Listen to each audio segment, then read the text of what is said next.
দেখো আজকের কাজটা কত রিস্কে করতে হচ্ছে, নিচেই পড়লে 4 তলা থেকে একদম নিচে। এই কাজের বাজেট কত?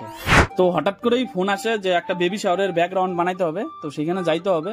তো তার আগে কিছু ফুল নিতে হবে বেবি শাওয়ারের জন্য। তো চলো ফুল নেওয়া যাক। তো এখানে ফুল টুল নিয়া, এই দেখছো ফুলের মালিক হিতেন দা। ও হিতেন দা, সেই লাগতেছে। তো চলো কাজের সাইডে।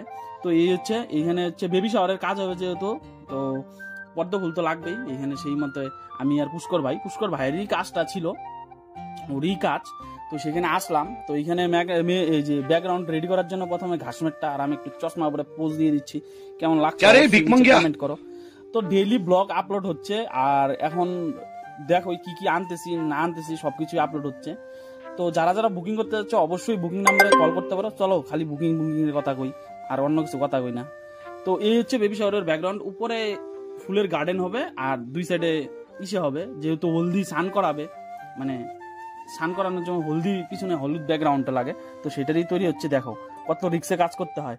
এখানে যদি যায় তাহলে একদম নিচে, এত রিক্স। তো দেখো ভাই বানতেছে।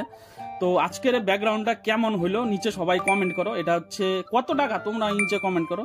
তো এখান থেকে ডাইরেক্ট যাইতে হবে একটা কাস্টমারের বাড়িতে। কাস্টমারের বাড়িতে যাওয়ার আগে একটা আইসক্রিম খায় নেই সবাই মিলে, সেই গরম। দোতলার উপরে ছাদ না, কোচবিহারের প্রপারে।